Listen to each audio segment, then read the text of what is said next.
സുഹൃത്തുക്കളെ എല്ലാവർക്കും നമ്മുടെ പുതിരുവലിലേക്ക് സ്വാഗതം. ഇനി ഞാൻ നിങ്ങളെ അറിയിക്കാൻ വന്നിരിക്കുന്ന ഒരു കാര്യം എന്താണെന്ന് വെച്ച് കഴിഞ്ഞാൽ, ആ കാര്യം ഞാൻ നേരെ നിങ്ങളൊരു വീഡിയോ കാണിക്കും. അത് കാണിച്ചിട്ട് നമുക്ക് എന്തായാലും ബാക്കി കാര്യങ്ങളിലേക്ക് പോവാം. ഈ തീരുമാനം ഒപ്പുവെക്കാതിരിക്കാൻ പറ്റില്ല. ഇതിന്റെ അകത്ത് വേറൊരു പ്രശ്നമുള്ളത്, 1100 കോടി രൂപ കൂടി അവിടെ നിന്ന് കിട്ടാനുണ്ട്. പണം ഇപ്പൊ 106 കോടി രൂപ അനുവദിച്ചത് ഉൾപ്പെടെ 1100 ചില്ലാൻ കോടി രൂപ കിട്ടാനുണ്ട്.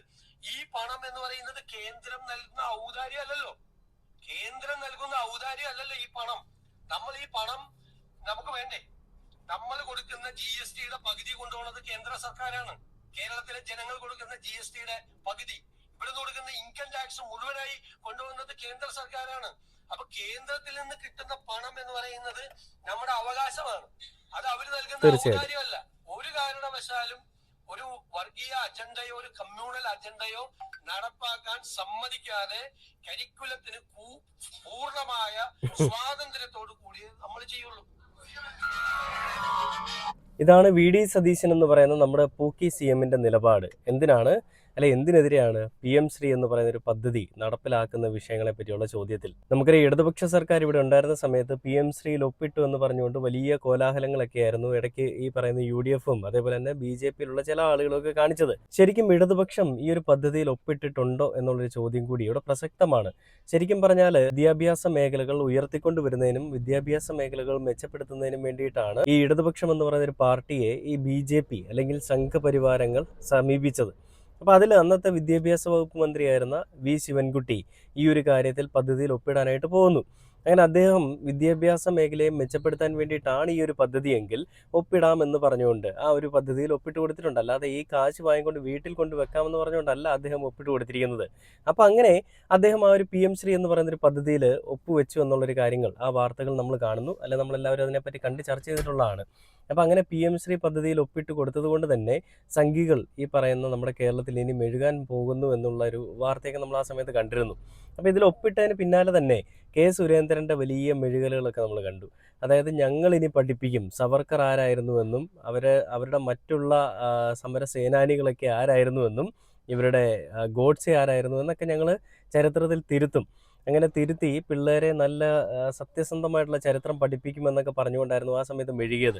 എന്നാൽ ഈ ഒരു PM ശ്രീ പദ്ധതി ഒപ്പിട്ടത് വിദ്യാഭ്യാസ മേഖലകളെ ഉയർത്തിക്കൊണ്ടുവരാനും പിള്ളേരുടെ അല്ലെങ്കിൽ കുട്ടികളുടെ വിദ്യാഭ്യാസ നിലവാരം മെച്ചപ്പെടുത്താനുമായിരുന്നു. അതാണ് ഉദ്ദേശമെങ്കിൽ ഇവരുടെ ഈ സംഘികളുടെ ഉദ്ദേശം എന്താണെന്ന് മനസ്സിലായതിന് ശേഷം ആ ഒരു പദ്ധതി നടപ്പിലാക്കുന്നില്ല എന്ന് പറഞ്ഞുകൊണ്ട് അന്ന് തന്നെ കത്തെഴുതി അയച്ചു കൊടുക്കുകയാണ് ഉണ്ടായത്.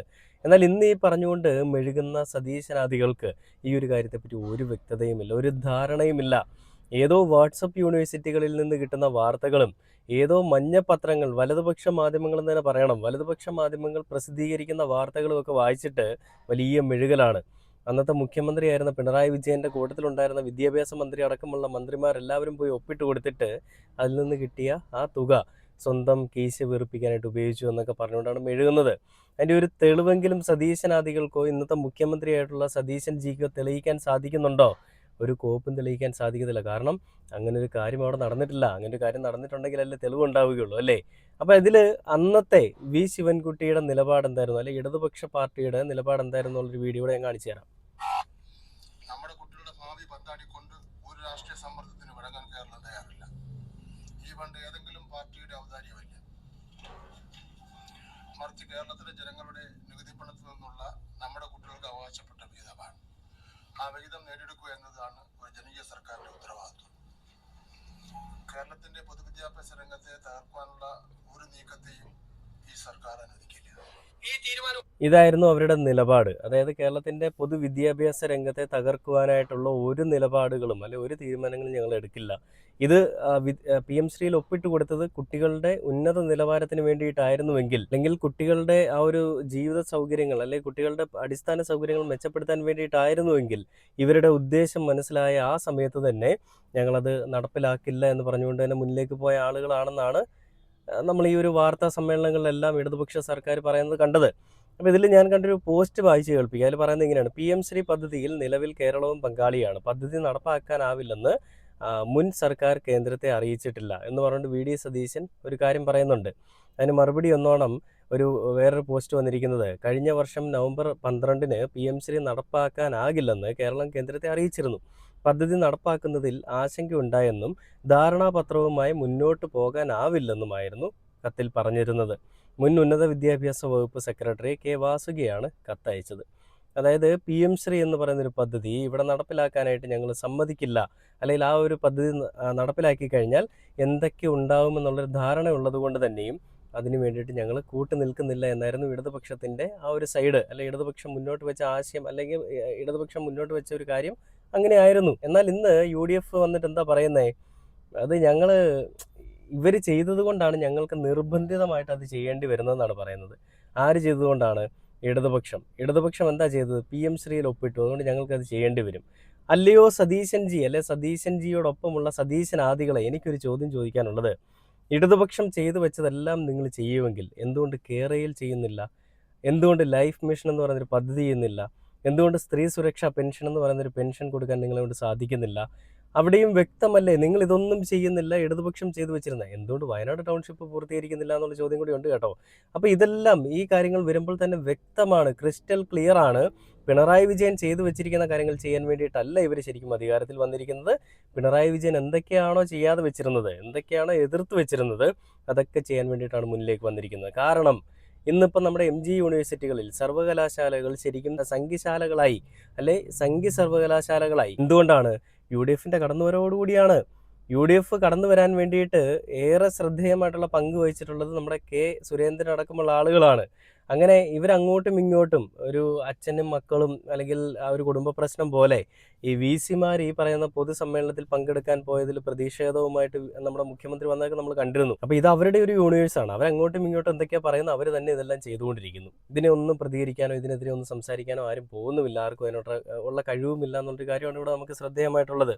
അപ്പോൾ ഇതോടൊപ്പം തന്നെ ഒരു വാർത്ത കൂടി നിങ്ങളെ കാണിച്ചു തരേണ്ടതായിട്ടുണ്ട്. അതായത് കേരളത്തിൻ്റെ മുഖ്യമന്ത്രി പറഞ്ഞത്, ഇവിടെ ഇങ്ങനൊരു കത്ത് ശരിക്കും പോയിട്ടില്ല, അങ്ങനെ കത്തെ അയച്ചിട്ടില്ല. ഇടതുപക്ഷ സർക്കാർ ഈ BJP കേരളത്തിൽ കൊണ്ടുവരാൻ വേണ്ടിയിട്ട് ഓരോ കാര്യങ്ങൾ കാണിച്ചു വെച്ച് ഞങ്ങൾ അതിന് നിർബന്ധിതമായി ചെയ്തു പോയതാണെന്നൊക്കെയാണ്. അതിന് തെളിവുകളുമായിട്ട്, കൃത്യമായിട്ടുള്ള തെളിവുകളുമായിട്ട് റിപ്പോർട്ടർ TVയും സംഘവും വന്നിട്ടുണ്ട്. ഞാനൊരു വീഡിയോ കാണിച്ചു തരാം.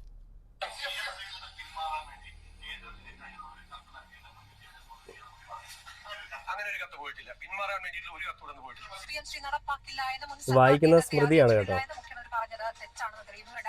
നവംബർ 12-ന് PM ശ്രീ നടപ്പാക്കാനാകില്ല എന്ന് കേരളം കേന്ദ്രത്തെ അറിയിച്ചിട്ടുണ്ട്. ഉന്നത വിദ്യാഭ്യാസ സെക്രട്ടറി K വാസുകി അയച്ച കത്ത് റിപ്പോർട്ട് പുറത്തുവിടുന്നു. PM ശ്രീയിൽ ഒരു കാശ് പോലും ഇടത് സർക്കാർ വാങ്ങിയിട്ടില്ല എന്ന് മുൻമന്ത്രി V ശിവൻകുട്ടി അല്പം മുമ്പ് പ്രതികരിച്ചു. ഈ LDF-നുണ്ടായ ധാരണയുടെ അടിസ്ഥാനത്തിൽ മന്ത്രിസഭയിൽ എടുത്ത തീരുമാനത്തിന്റെ അടിസ്ഥാനത്തിൽ PM ശ്രീയുമായി തൽക്കാലം മുന്നോട്ട് പോകേണ്ടതില്ല എന്ന് അന്നത്തെ സർക്കാർ കേന്ദ്രത്തെ അറിയിച്ചത്. അത് അറിയിച്ചുകൊണ്ട് അന്നത്തെ ഉന്നത വിദ്യാഭ്യാസ സെക്രട്ടറി K വാസുകിയാണ് കേന്ദ്ര വിദ്യാഭ്യാസ മന്ത്രാലയത്തിന് കത്തയച്ചത്. ആ കത്തിൽ പറയുന്നത് PM ശ്രീ നടപ്പാക്കുന്ന കാര്യത്തിൽ സംസ്ഥാനത്തിന് ആശങ്കകളുണ്ട്.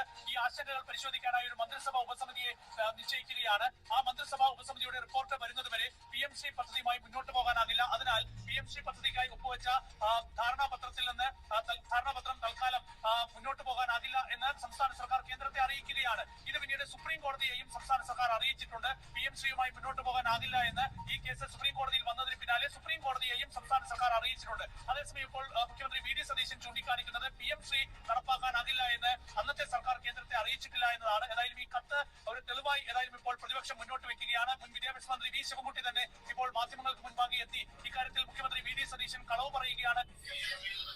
കേരളത്തിന്റെ മുഖ്യമന്ത്രിയായിട്ടുള്ള VD സതീശൻ ജി, താങ്കൾ ഒരു വലിയ നുണയനാണ്. താങ്കൾ നുണകൾ കൊണ്ട് തന്നെ വലിയൊരു കെട്ടിട സമുച്ചയം ഉണ്ടാക്കി അതിനുള്ളിലിരിക്കുന്ന ഒരാൾ രൂപമാണ്, അല്ലെങ്കിൽ ഒരാൾ ദൈവമാണെന്നൊക്കെ നമുക്ക് വേണമെങ്കിൽ പറയാം. ഇതൊക്കെ കണ്ടാലും എന്തൊക്കെ തോന്നിവാസങ്ങൾ UDF കാണിച്ചാലും ഒരു കുഴപ്പവുമില്ല. ഞങ്ങളുടെ ചിരിക്കുന്ന മുഖ്യമന്ത്രിയെ 10 വർഷം ഇരുന്നിട്ട് ഇവരൊന്നും ചെയ്തില്ല, എല്ലാം ചെയ്യാനായിട്ട് ഞങ്ങളുടെ ആളുകളുണ്ടെന്നാണ് ഇവന്മാർ പറയുന്നത്. അങ്ങനെ പറയുന്നവരോട് എനിക്ക് പറയാനുള്ളത്, എടാ മക്കളെ, അടിമ കൊങ്ങികളെ, കഴിഞ്ഞ 10 വർഷമായിട്ട് നിനക്കൊന്നും മെഴുകാനായിട്ട് ഒന്നും കിട്ടിയിരുന്നില്ല എന്നുള്ളത് ഒരു വസ്തുത നിങ്ങൾ മനസ്സിലാക്കുക. കഴിഞ്ഞ 10 വർഷം ഇരുന്നിട്ട് എന്ത് ചെയ്തിട്ട് പോയി എന്നുള്ളൊരു ചോദ്യം ചോദിക്കുന്നതിനൊക്കെ പകരം കഴിഞ്ഞ 10 വർഷവും നിങ്ങൾക്കൊന്നും ചെയ്യാൻ പറ്റുന്നില്ലായിരുന്നു എന്നുള്ളൊരു കാര്യം നിങ്ങൾ മനസ്സിലാക്കണം. ആ ഒരു വസ്തുത നിങ്ങളൊന്നും ആദ്യം തന്നെ മനസ്സിലാക്കിയിട്ട് സംസാരിക്കുന്നതായിരിക്കും ഏറ്റവും ബെറ്റർ. അപ്പോൾ ഇടതുപക്ഷം ഇവിടെ ഒരിക്കലും സംഘികൾക്ക് കയറി മെഴുകാനായിട്ടൊരു പ്ലാറ്റ്ഫോം കൊടുക്കില്ല എന്ന് പറഞ്ഞുകൊണ്ട് നല്ല രീതിയിൽ നിലകൊണ്ടിരുന്നിടത്ത് ഇന്ന് സംഘികൾക്ക് കയറി മെഴുകാൻ വേണ്ടിയിട്ടൊരു പ്ലാറ്റ്ഫോം ഒരുക്കി കൊടുത്തിരിക്കുകയാണ് UDF. ഇടതുപക്ഷം മാറാൻ വേണ്ടി കാത്തിരിക്കുകയായിരുന്നു സംഘികൾ, UDF വരാൻ വേണ്ടിയും കാത്തിരിക്കുകയായിരുന്നു സംഘികൾ. രണ്ടും തമ്മിൽ നല്ല വ്യത്യാസമുണ്ട്. ഇടതുപക്ഷം ഉണ്ടെങ്കിൽ ഇവർക്ക് വരാൻ പറ്റില്ല, UDF ഉണ്ടെങ്കിൽ ഇവിടെ വരാൻ പറ്റുള്ളൂ. അതുകൊണ്ട് തന്നെയും ഇവരെല്ലാവരും കൂടി ഒരുമിച്ചുള്ളൊരു കളി ഇനി നമ്മളങ്ങോട്ട് കാണാൻ പോവുകയാണ്. അപ്പോൾ വോട്ട് ചെയ്ത ജനങ്ങൾ ആരായി? വെറും മണ്ടന്മാരായി അല്ലേ? വോട്ട് ചെയ്ത ജനങ്ങളടക്കം ഇത് അനുഭവിക്കേണ്ടി വരുന്നത് കേരളത്തിലെ നല്ലൊരു ശതമാനം ജനങ്ങളുമാണ്. നല്ലൊരു ശതമാനം എന്ന് പറഞ്ഞാൽ ഇതിൻ്റെ ബുദ്ധിമുട്ടുകൾ, ഇതിൻ്റെ വരും വരാഴികൾ അനുഭവിക്കേണ്ടി വരുന്ന ജനങ്ങൾ. ആ ജനങ്ങൾ ഇനി മാറി ചിന്തിച്ചിട്ട് പ്രത്യേകിച്ച് കാര്യങ്ങളൊന്നും നടക്കാനില്ല. കാരണം 5 വർഷം സഹിക്കുക തന്നെ. ഇതൊരിക്കലും ഒരു ഈ സതീശ വിരുദ്ധത അല്ലെ നമ്മുടെ വി ഡി സതീശനോടുള്ള വിരുദ്ധത പരത്താൻ വേണ്ടിയിട്ട് ചെയ്യുന്നൊരു വീഡിയോ ഒന്നുമല്ല. യാഥാർത്ഥ്യങ്ങളെ മനസ്സിലാക്കാതെ കുറേ അധികം ഇരുന്ന് മെഴുകുന്ന ആളുകൾക്കെതിരെ അല്ലെ ആ മെഴുകുന്ന ആളുകളോട് എനിക്ക് പറയാനുള്ളൊരു കാര്യം തന്നെയാണ് ഈ ഒരു വീഡിയോയിൽ ഞാൻ പറഞ്ഞിരിക്കുന്നത്. അപ്പം എന്തായാലും PM ശ്രീയിൽ കൂടി കേരളത്തിനെ സംഘികൾക്ക് വിറ്റുകൊണ്ട് ഈ കേരളത്തിൽ കാവിക്കളസവൽക്കരണം നടത്താൻ വേണ്ടിയിട്ട് സതീശനാദികൾ അഹോരാത്രം പണിയെടുക്കുന്നതിൻ്റെ ഒരു നേർക്കാഴ്ച കൂടിയാണ് നമ്മളിപ്പോൾ കാണുന്നത്. Okay, by.